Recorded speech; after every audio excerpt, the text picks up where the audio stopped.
Hello and welcome to Real Talk Office Hours, hunting for silver linings for this Monday, July 27, 2020. Hosted today by myself, Corey Hart from Startup Grind Grand Rapids. We have a very special guest. We have Paul over in Cameroon joining us.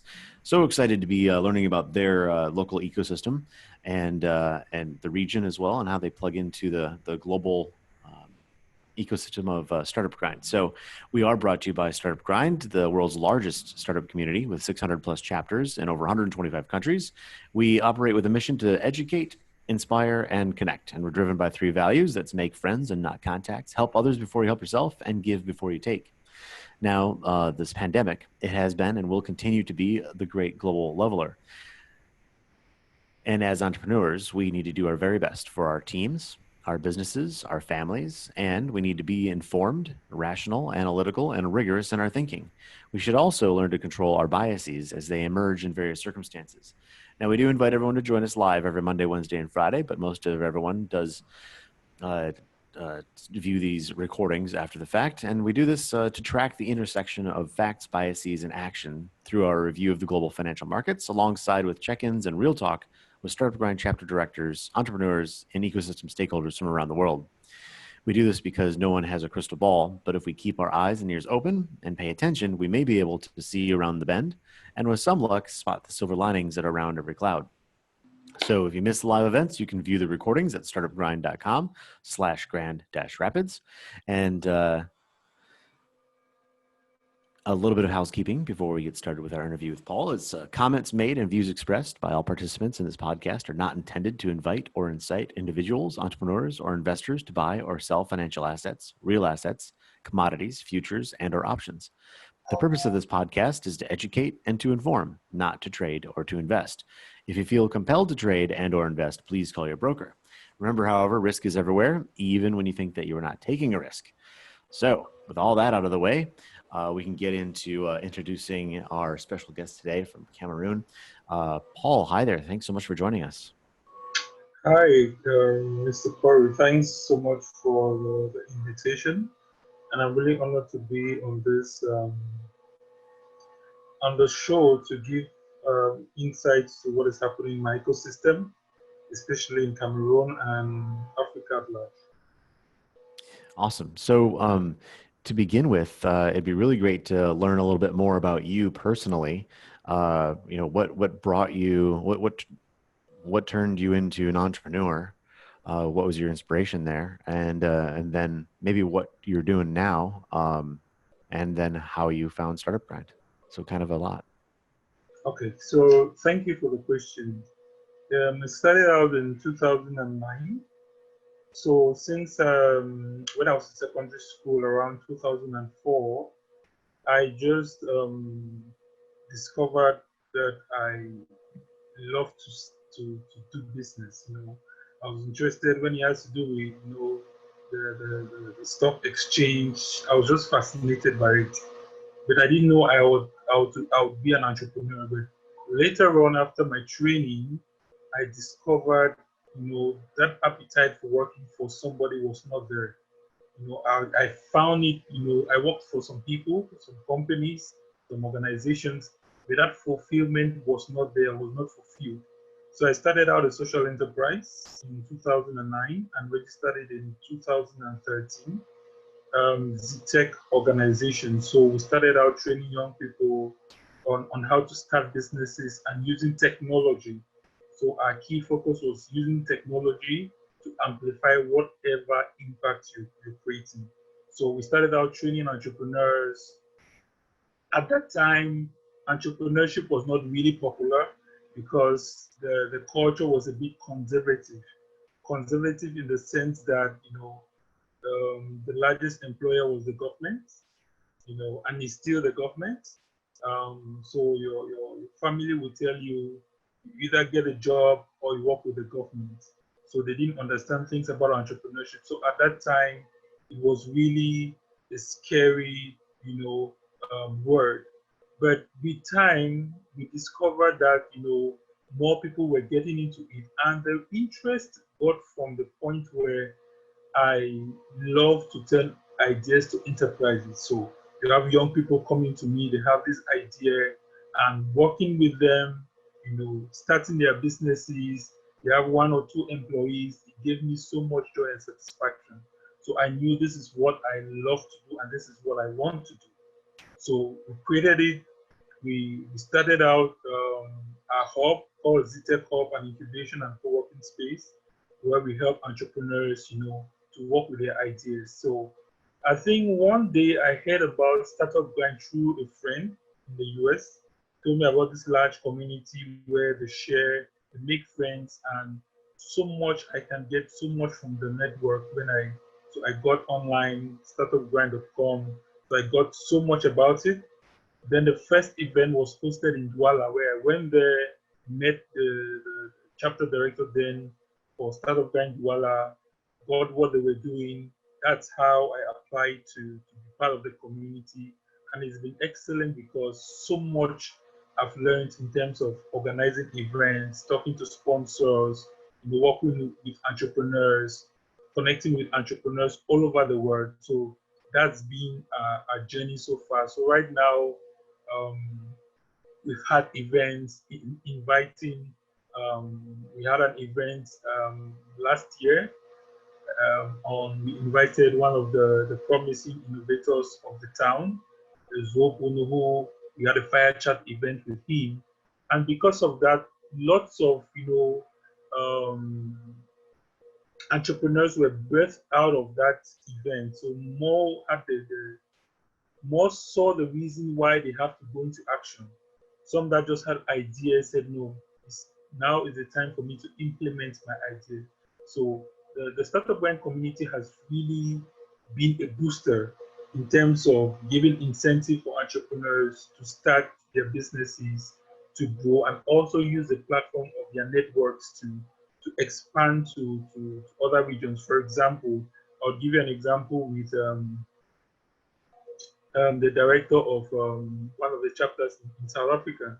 So, as local startup directors, we're partnering with each other to see how we can exchange resources, how we can share. So that's how the startup grant community is really helping us as local entrepreneurs, international entrepreneurs to network, share resources, make friends, and most definitely create impact through entrepreneurship.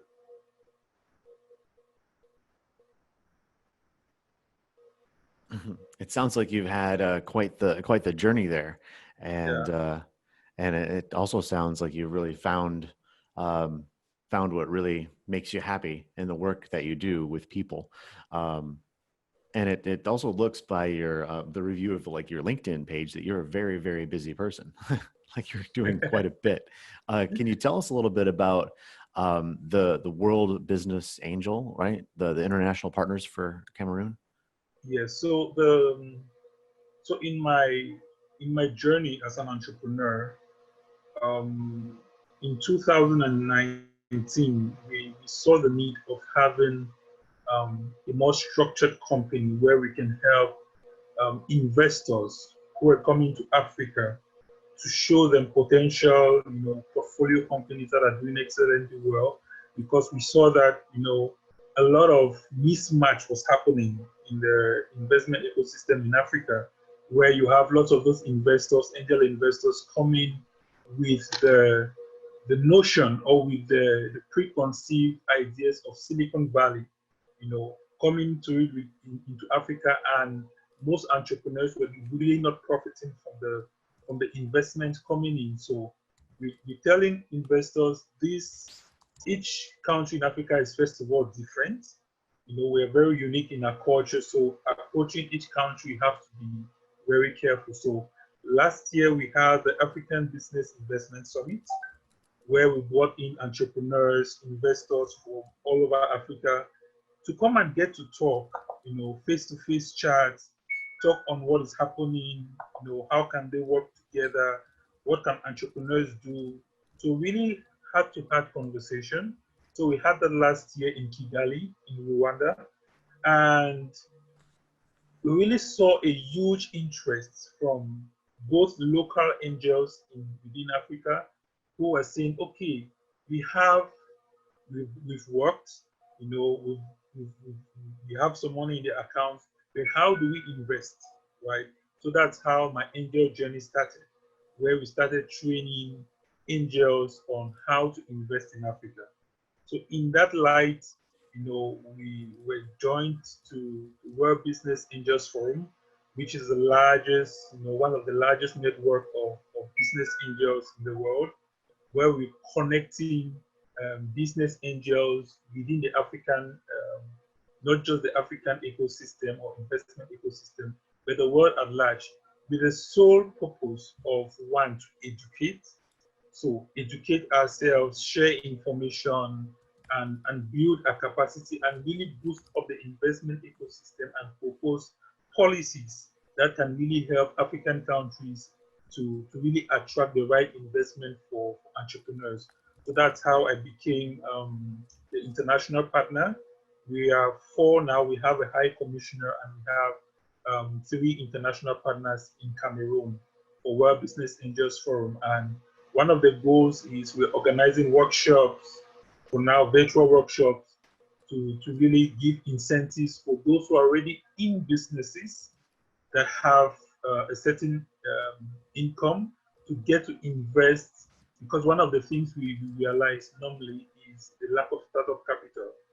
The startup, what we call startup in some parts of Africa, is not the same as you have it in the US or in Silicon Valley. So we're trying to boost up Africans investing in African startups and also training them and helping startups to be investment ready. So basically, that is our mandate, and that's what I've been doing so far. That in itself is a lot to deal with, and it's interesting how you talk about um, there might be a desire for investment on both sides of the equation, money to be invested and money that people want to have invested in their own enterprises, but also the need for education, because not all investments the best fit. And not all stakeholders that are interested in coming into your ecosystem are best for the ecosystem, right? So that's really powerful work that you all are doing there. I want to learn a little bit more about the other sectors that that might exist in your ecosystem that we at large might not be familiar with. I'm familiar. I understand that you're an oil country, and that many of your exports are still like energy. But what else is there? And I saw on your profile also that you're working on building tourism. Yes. So one of the things, especially for startups, is there's this great development with the SMS of things that is popping up. So what is SMS of things? One of the things we realize or we know definitely is the lack of power, the lack of energy, right? And also the lack of infrastructure in terms of data, in terms of information, in terms of the internet.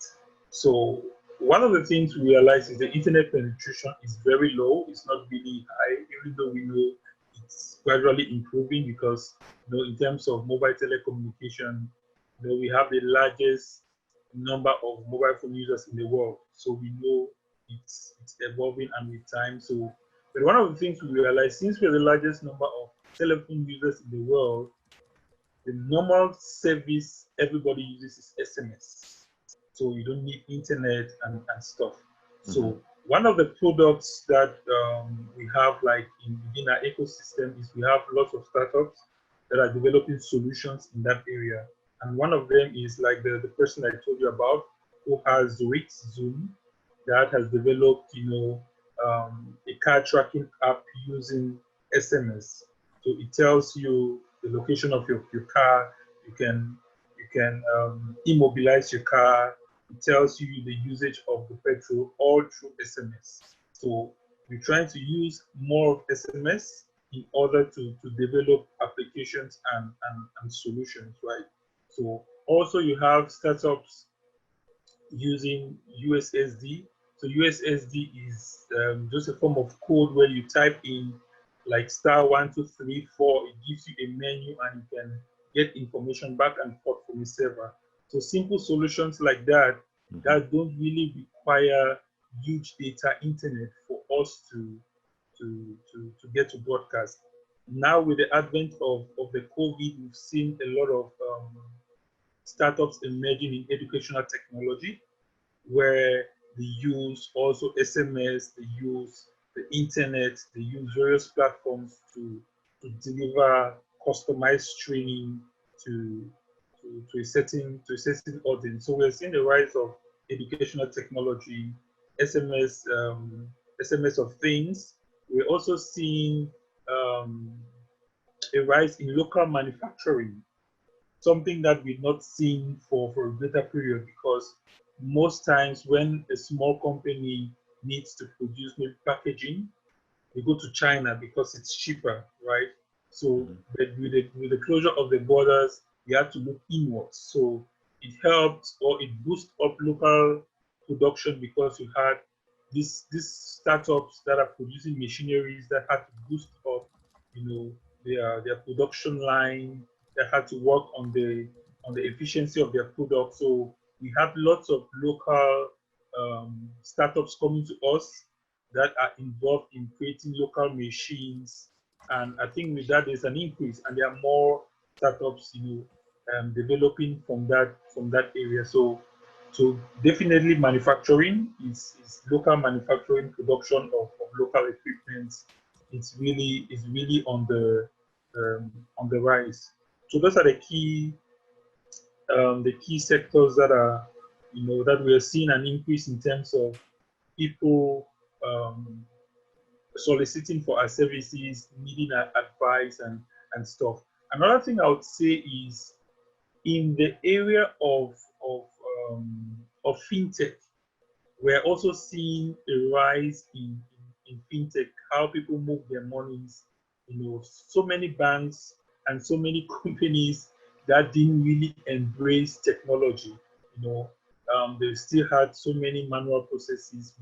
We saw a rise in change of solutions, they incorporating local startup solutions to their back end systems.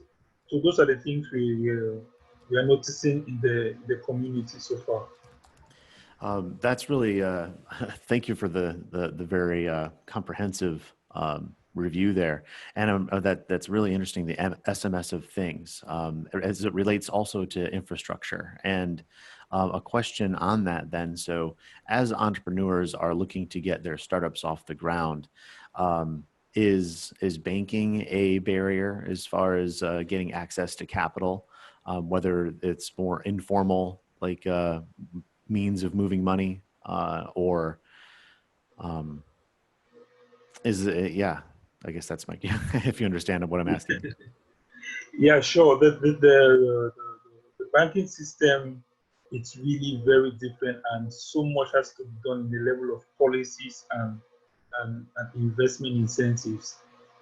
The clear point we know, 80% or 90% of our banks are commercial banks. you know, commercial banks, which means they don't really understand service businesses. They don't Hmm. understand startups, you creating things like that. Most startups get their investment or their seed funding either from grants, you have Star, you have local competitions, but most of these or external investors coming in, but there's a high demand for finance. And I think that's where government policy has to come in to try to see how to bring more incentives into it. I'll tell you definitely when it has to do with seed funding, it's very, very challenging. You know, 1 out of 10 startups will have access to finance. If for example, you go to a bank, if it's to go and buy something from China, bring to the country and sell, he can give you money for that, you know. But if it's to manufacture a drone, is to build an application, is to build a tracking system, to build a home appliance monitoring system, it's yet still not understood. You get. So you have lots of external players, the World Bank through some programs, those are the type of programs where entrepreneurs are having a bit of investment competitions and stuff.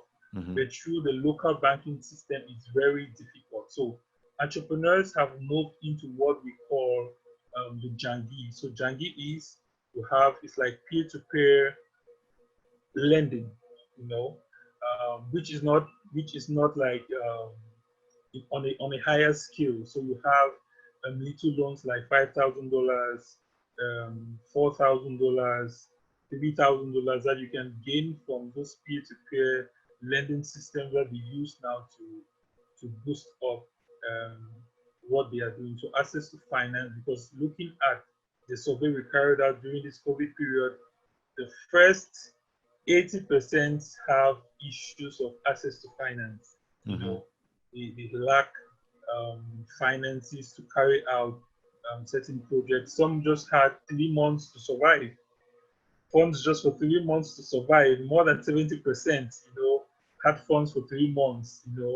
And 90% had, could survive just for 6 months. It means if the country is still locked after 7 months, we have more than 80% of startups that will die because of lack of finance to pay workers, to pay operational costs, because it's not like you have, the system is a bit different from the incentives you have from the central bank in the US, where you have small businesses that can apply.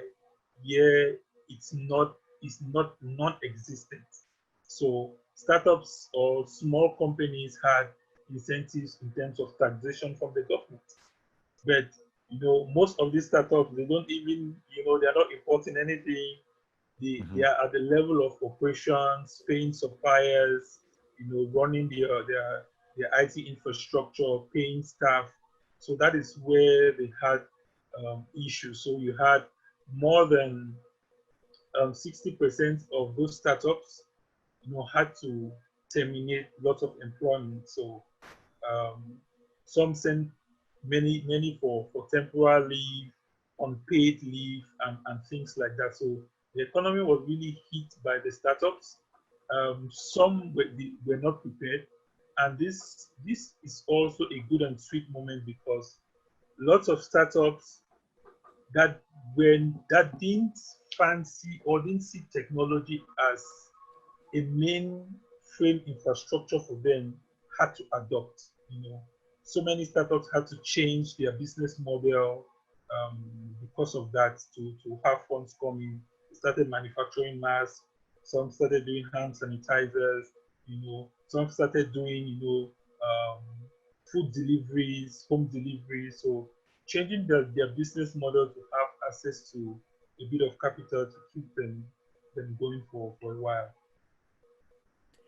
That's it's interesting how you mentioned earlier in our discussion about the mindset of the population around entrepreneurship, and then how that can be a barrier for finding capital to get started, where the bank is like, hey, yeah, if you do this business that we are familiar with, then absolutely, but outside of what we understand, then Mhm. no.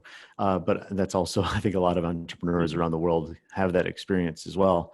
Um, uh, so I'd like to also ask you um, about like the talent pool. So it seems like you having the competitions, and it seems that there's some traction there. You are involved with multiple organizations that help entrepreneurs get connected with educational resources, et cetera.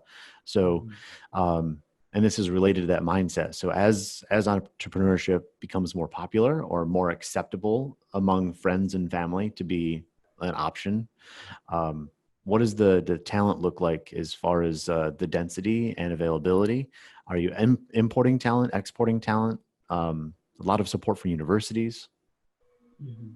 So when it has to do with talent, I would say we have talents. We have talent. We have the human resource, young people really ready to work. But one of the things is the mismatch in terms of the skills. So you see, a young person coming, for example, I'll give you a brief example, like an exciting example. So I had students coming to do internship. They have bachelor's degree in marketing, but they have no idea about digital marketing. Can you imagine? You know, somebody with a degree in marketing that has no idea about digital marketing. So what do you want to implement? You know, the world is going digital. So those are the type of mismatch that you're having. You have somebody who has a skill, but now you tell the person, okay, can you develop a 2 month digital marketing strategy for a potential client? The person has no idea what's a digital marketing strategy. So those are the things, right? You have first the educational system that is more employee oriented. So you're forming this bunch of people to go and work, feeding them with information you get. So these people are coming out, they have the degrees, but they are not fit for the market, right? The new things, the new area of things coming up. So I was discussing with a friend, we're saying that all those students, because one of the things we realize is though the world is going digital and technological, there are some things, there are some skills that computers or machines would never do, like creatives, content creators, for example, designers, artists. Those are the things. Those are things where we're trying to show youth that definitely there's a growth in terms of technology, but there are some skills that you need to have as a person, analytical thinking. So most times when they come to us, there's this deficiency. They don't know what entrepreneurship is all about. For example, I had some students who came from the university and they had a very interesting project, right, to develop a food delivery service. So I asked them, okay, so they came to me that, oh, let me um, try to educate them on how they can get financing. And I asked them, okay, so how many people are using your product? You know, it's still at the ideation stage. So you're not testing, you're not going to the market, you're not talking to customers, you're not talking to potential clients, and you want to build a product from start to finish, then take it to the market. That's a big mistake. So in terms of the talent pool, I would say a skill mismatch. What is being taught in school before they come out of school is obsolete. So you have these talented young people that need to be retrained. So some universities are open to having talks, entrepreneurship talks, workshops, but those workshops are not sufficient in terms of it doesn't really build the skill set that is required in the job market. So professional schools are doing great, churning out um, young people, but we have local academies that are building up tech experts. For example, I met one young man from the University of Boya who did computer science, they cannot program an application. So everything is both theory, and little or no practical. It means Mhm. impact-oriented solutions. After their training, they don't have projects that they can really show for. So I would say, in terms of talent, there's talent, but the talents have to be retrained in terms of skills, in terms of you know um, personal development training, and other skills they need to be more productive in society. That's why you have lots of them not being employed because what the employer wants is not what they have. So most of them are going through lots of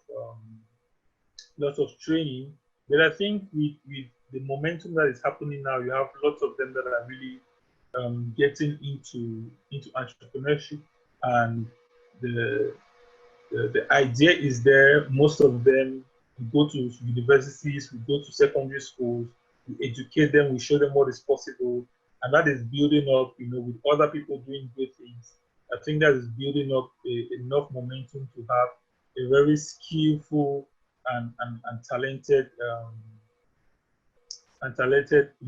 human capital coming from the universities.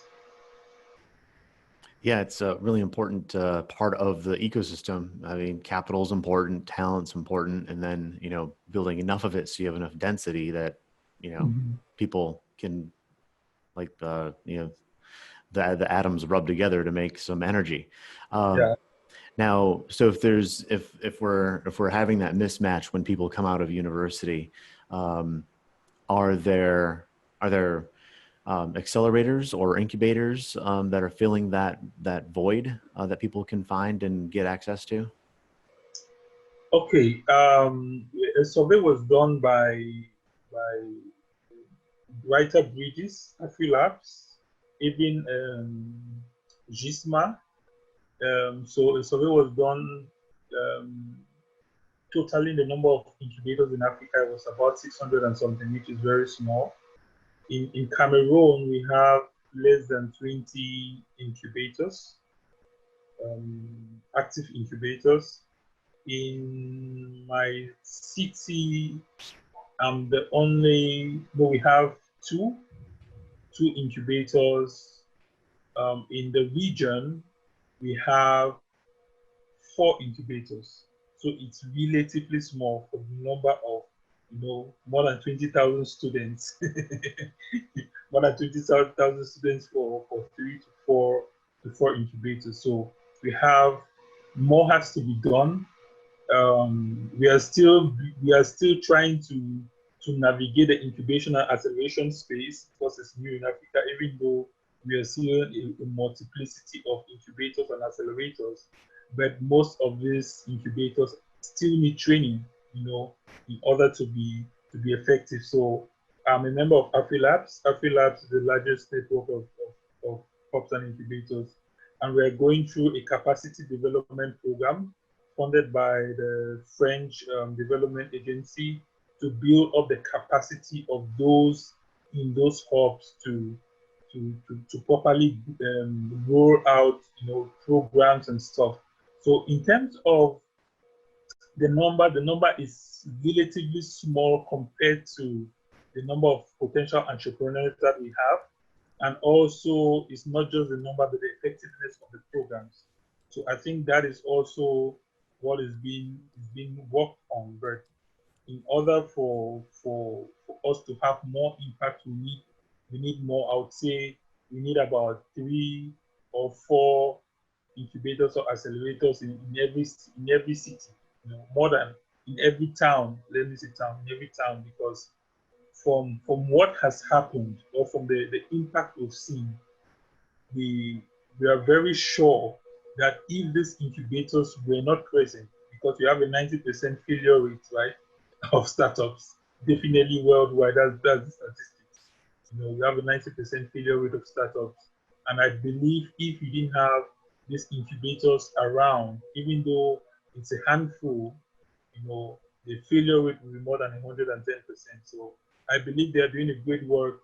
We just need more people to get into the ecosystem. We need more people to be involved in acceleration programs. We also have organizations that partner with us to run certain acceleration programs. But in terms of the number that you can accept, is relatively small based on the demand. I'll give you an example. You want to run an acceleration program, you're having 100 applications, right? And you just have space for about 10 entrepreneurs. So what happens to the 90? So Mhm. we still need more players in the field. We need more investment in acceleration programs. We had a meeting today from a few hours ago with the United Nations for Economic Development for Africa, and I was proposing to them that one of the things I would propose is, rather than giving aid, they should instead invest in these acceleration programs, support programs to channel more entrepreneurs, support more entrepreneurs. And I believe when we have more accelerators, more incubators doing great things, will increase, reduce the failure rate of startups, and also boost up a lot of employment creation. Yeah. So, um, and that seems to be an issue around the globe as well. I know that we have it in my own city. We have challenges with the biggest thing that you mentioned was, what happens to the people that don't get accepted? What happens to the people that graduate but don't get funded? Um, and also speaks to the issue of density for availability of capital or ideas or education. So when uh, part of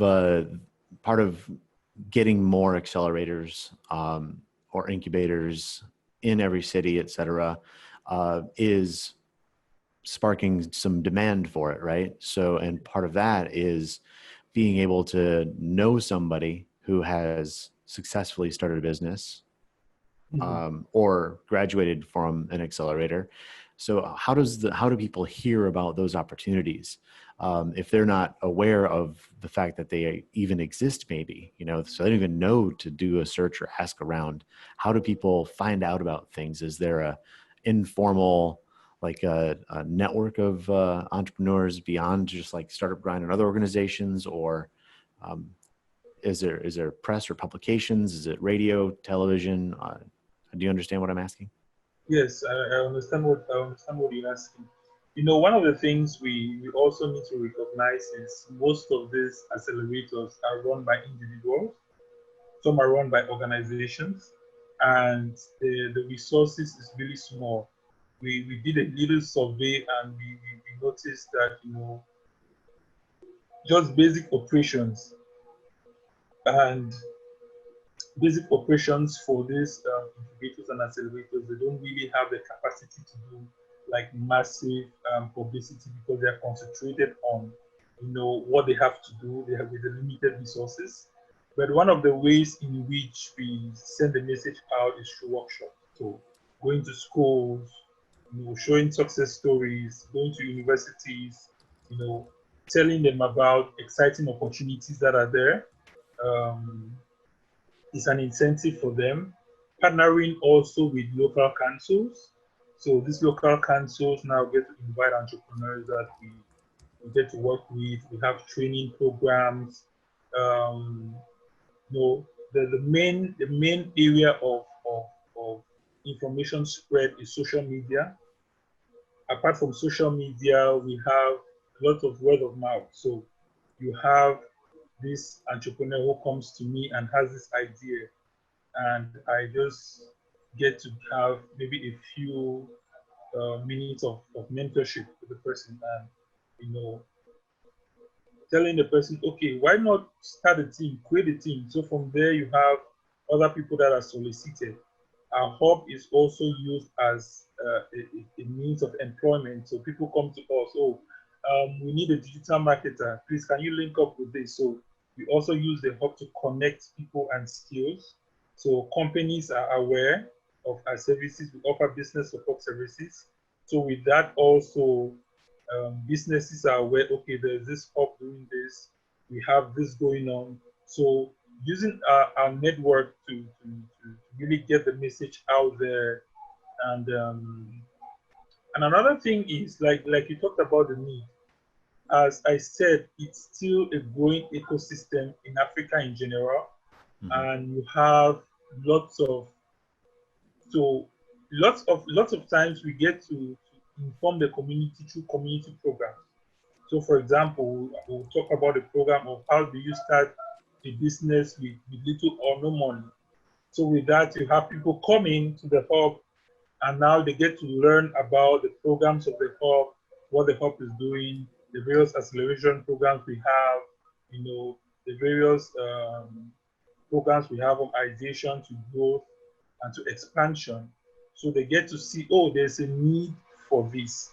Then we get now to work with them. Some come through recommendations from other entrepreneurs, other startups. So those are the ways. Also through interviews. So we have success stories, we have events, and we go online, we go on TV, and we talk about them. So that is the way the community is really getting and closer. But we're also churning out more programs in terms of proximity to the community, because we realize not all startups even know what an incubator is.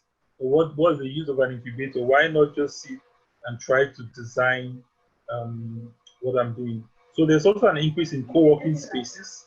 Mm-hmm. So you have lots of people bringing co-working spaces and also churning out those co-working spaces now to incubation facilities. So, for example, I had a very good friend of mine who started a co-working space in Douala. And I asked him, okay, you have how many clients coming to you? Okay, I have more than 20 clients walking in my doors. So why don't you think we can offer certain services? So we outsource our service. It's not an incubation space, they just provide co-working space. But because of that, we are providing an incubation um, services and business support services. So I think with time, you have more people getting to know about um, what the community is, what we're doing at the level of the community. But I would say the impact is huge from what other local partners are really doing. You have so many people in the communities doing, one or two things in terms of incubation. So lots of programs are happening every week. You go online, you have this program, on how to develop your business plan, work on your business model, how do you develop a structure, how do you hire, how do you build up an operations manual, just little things like that. And with that, you have lots of people being drawn in, and from there they are being thought about the importance of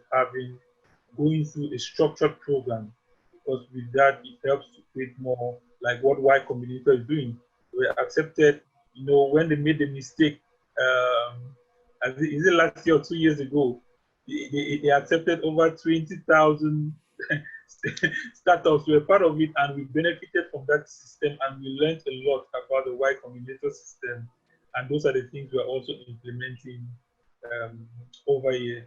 So we are not just a physical space, we are supporting entrepreneurs all over Africa, not just in our local space. So we're using technology to spread out our tentacles all over Africa. Yeah, it's really wild how large the footprint of Y Combinator has become, where they have cohorts of 15,000 people or companies in their free, programs. It's pretty Yeah. wild. A really good example of what it means to give away knowledge, right? Mm-hmm. Now, you mentioned the need for investment. Not just to get things started for companies and entrepreneurs, but also for that follow-on funding. Once there is some traction and once there is a story to tell and opportunity for a future exit looks likely at whatever scale. If there are funds outside of the regions, because I heard you talk about how you're working within the region to bring some of those resources inside the country. Say if there are investors, from like the U.S. or South America or Europe, Asia, what is the risk like for investment? Is there a pretty strong rule of law as far as property rights, so that I can defend my investment if I need to? Okay, so one of the things that's when it will come down to individualization of those countries. Each country has its particular risk factor, and I know so many people look at the level of political stability. So you have, for example, Cameroon is a stable country when it has to do with we've had peace all our lives, but just the last few years we had the Anglophone crisis, that got to to to mar a bit on the peaceful image that we have. But that notwithstanding, it doesn't really affect the startups that are in the community. The startups that are in the community. Yes, the rule of law is not as perfect as it is, But if you have um, good lawyers, you go through the right systems, we have agencies that are there to protect investments. We have the Investment Protection Agency, the IPA in Cameroon and in other regions. So one of the key things is for them to know the key players that are there. The rule of law is not 100%. There's always risk, but I would say the risk is worth it. I don't think there's any country that there's no risk, right? Business is all Correct. about risk, and you have lots of people um, investing a lot. Like for example, we have Flutterwave. We're working with them with one of our investors, and they're doing good. They received over 8 million US dollars in Nigeria. But Nigeria also, it's when you talk about rule of law, it's not the best in terms of rule of law. But when it has to do with protection of investment, it's just knowing the right people, working with the right agencies, and with that, I would say the risk is worth it. You know, if you invest in 10 startups, definitely Africa is a developing economy. It's not like in the US. So you have lots of startups that have huge growth potential.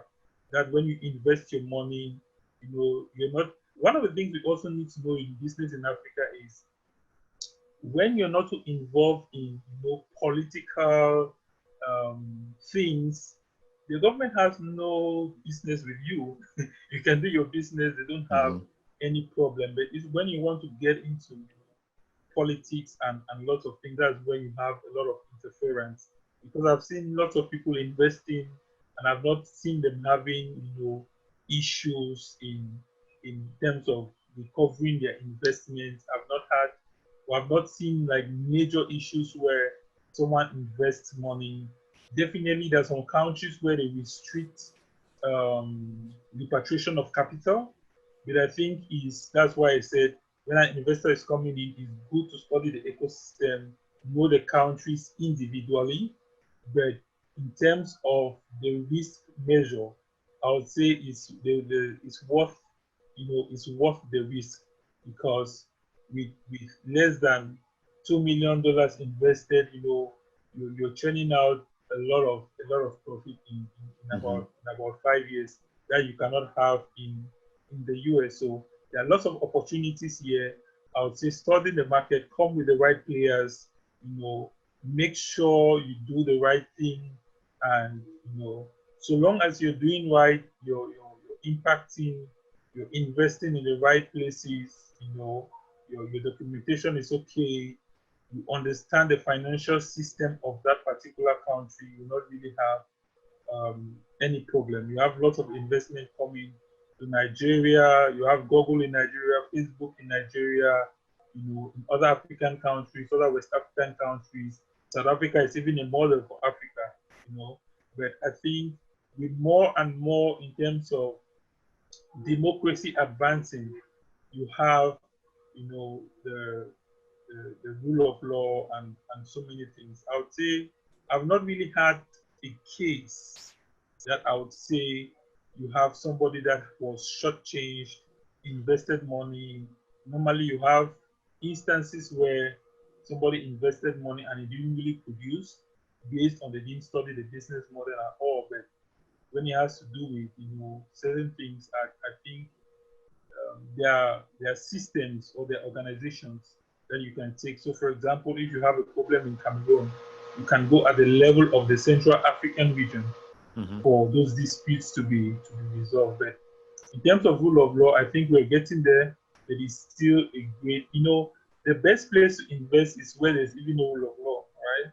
So that's where I would say people are still coming, people are interested, but we're still showing people that there's more to be done. But while we're still doing more, come, and invest. The opportunities are here.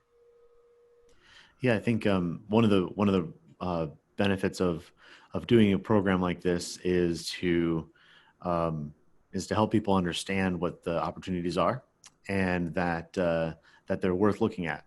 Just understanding that there are local partners to help, um, and uh, and as you said, while there is risk everywhere, there's plenty of opportunity for everyone should they be looking for it. There's a couple of things that I want to talk to before we let you go. I know we're coming up on an hour here. So you mentioned Nigeria there, and we spoke with Celestine, who's a Startup Grind chapter director on the east side of the country.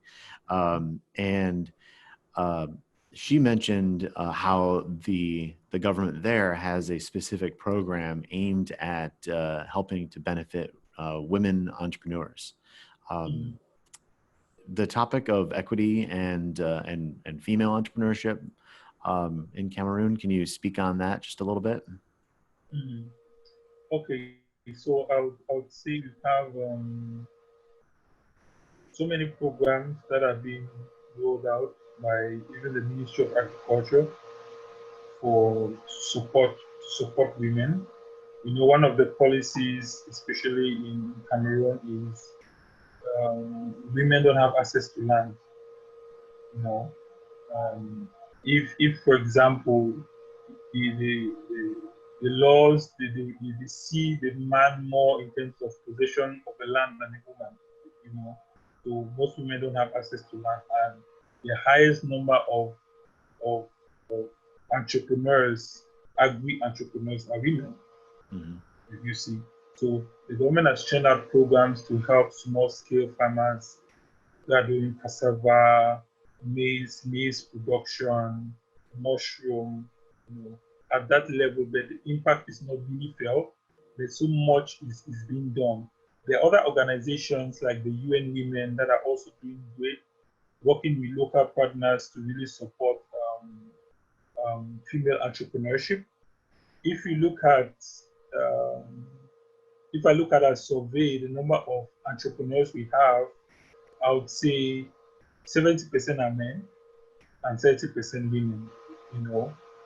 But with a lot of support that is coming from organizations, NGOs, are being tailored more for women-led businesses. So they're encouraging lots of women to start, even some funds that we've worked with that are more tailored towards female-led startups.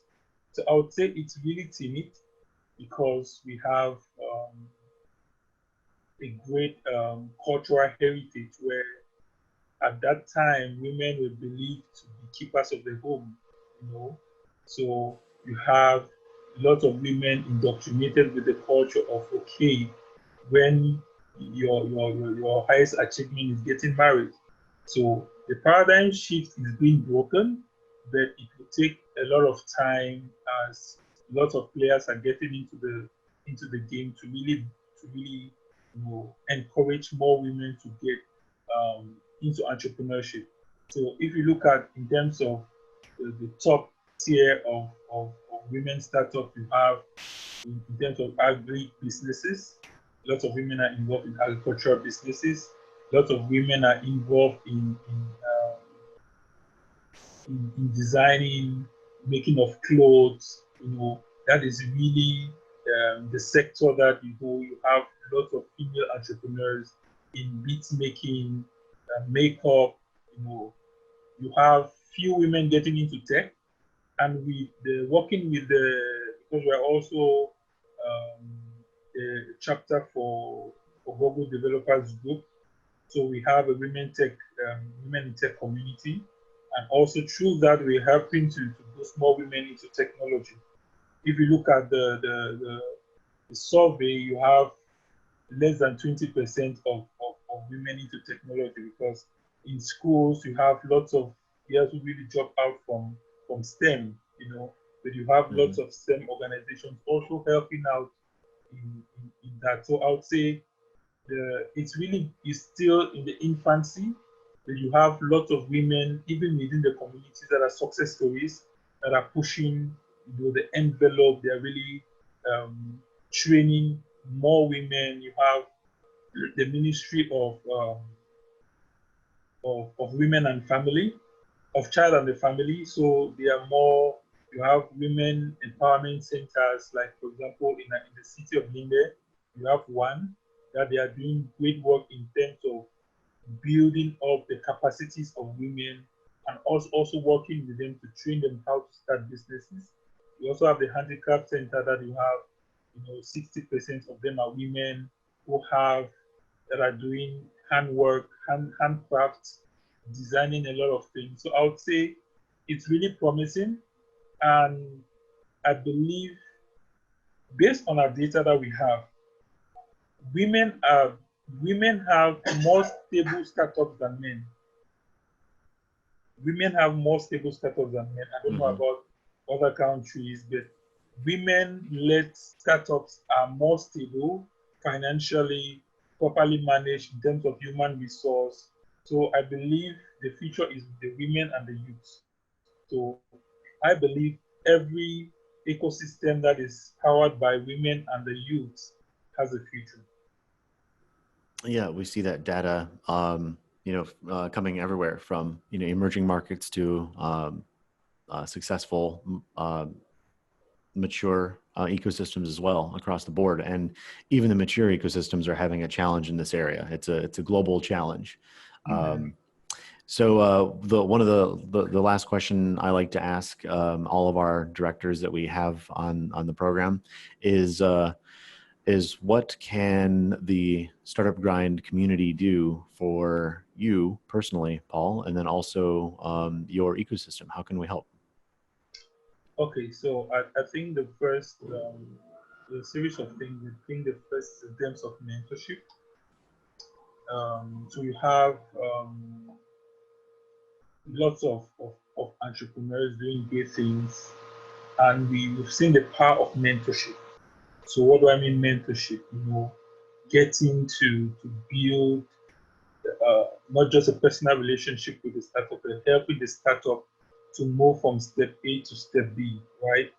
So having more of a feedback process where, after a meeting like this, you say, okay, our target is maybe to increase our revenue by 20%.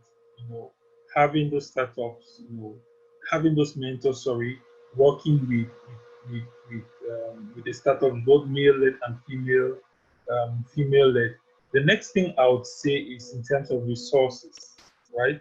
So you have lots of startups doing great things, they lack the structure for for those things. So, for example, you have access to CRM softwares, accounting softwares, basic solutions like what the 1 year free month plan that Startup Plan is doing. I think is really beneficial to the community, and I think if more can be done for more startups also to benefit from it, it will really be an advantage. Another thing I think Startup Bank can really help the community is in terms of storytelling, telling the story of our communities, what we are doing on the ground, what our startups are also doing to give them that visibility, and also in the area of let me say advocacy, connecting us with maybe potential seed funders, other acceleration programs that will be beneficial to to our entrepreneurs. I think it will really be of great help. Another thing is what we're talking about with some of the startups based on COVID. Most of them, even though capital access to finance is one thing, but I think they need access to non-financial resources. So, for example, we're thinking about a project or a program where these startups that are really heavily hit, and don't have, access to an office space, access to internet, a partnership can be created where you have these hubs, accelerators supported to be able to welcome as many startups as possible. So these startups, they have access to mentorship, they have access to a physical space where they can meet clients, they have access to a maker space where they can build their prototypes. So actually, you're not giving them money, but you're providing them the environment where you have to produce something to strive, right? They have access to the internet, and I think those are the type of things that can be done. And I also believe exchange programs where these startups can also connect with other startups in other communities. That will improve. I think that's one of the things Startup Grind can do to really boost up access to markets, right? So, for example, you have a startup in the US. Let me give you that example. In the US, that needs maybe freelancers in, I don't know, accounting to set up maybe data for a particular thing, and they get to outsource within a startup community, let's say in Limbe, and now this startup has, has a market, can do something and can receive, payment. So I believe interconnection of startups where there's demand, there's supply, you look within the ecosystem, who can do what, who can produce a particular skill or service, and we see how to bring those two together. I think we can start working in that light. It will help lots of startups in our ecosystem to derive value from what we're doing. That's awesome. We have just launched that the startup program with Startup Grind, and having plugged around and looked within the mighty networks there, it seems to be a good beginning and a good start to what it is that you're talking about, especially when we're thinking about connecting startups with one another from across the world, because. Like you said, the transfer of ideas and the transfer of those non-monetary things is equally as valuable. And earlier you were talking about how, because of the closure of borders and the shrinking of supply chains and the limited access to even supply chains, even though those things are shrinking, we're finding a more globalization of these ideas, communication, opportunities, investment, participation in global incubators, et cetera. So looking forward to seeing how that plays out in the next months and years as we move through this new era, this enter and out of the pandemic. So I want to tell you how thankful I am and filled with gratitude for the generosity of your time today. Really appreciate you sharing some of your incredible knowledge and detail on the local ecosystem there, and then of course how we can help support. And please, if you need anything, if there's anything that I myself, George, can do for you, especially on this idea of mentorship, like the global mentorship. This has come up a few times with a couple different chapter directors, most recently St. Petersburg in Russia. The chapter director there, she had said, hey, we'd love to have the opportunity to plug you guys into one of, maybe a founder here or a startup. We are absolutely open to those opportunities. And so anything that you think of that we can support, you just let us know. And again, I'm just so thankful for your participation today. Thank you very much. I'm excited.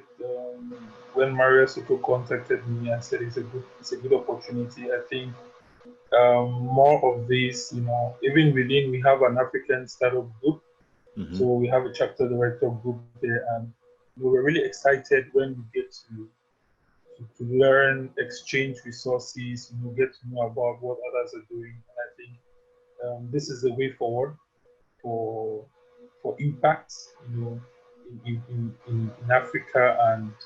And definitely we cannot really measure all the impact, but there's so much that is being done that I don't know what parameters, indicators Startup Grind needs to do to capture all of the impact, but so much is being done, and really appreciate the invitation and the time. You got it. So I look forward to connecting again in the next couple months. Sure. We're sending out some email surveys out to the people that we've interviewed, especially looking for those success stories for startups, because our next round that we come around the planet, I'll be asking for recommendation for a startup that we can interview and help tell these stories, outside of the region, right? So thank you again, and have a great week. Okay, Paul? Thank you, and have a good week. All right. Ciao. Okay, ciao, bye.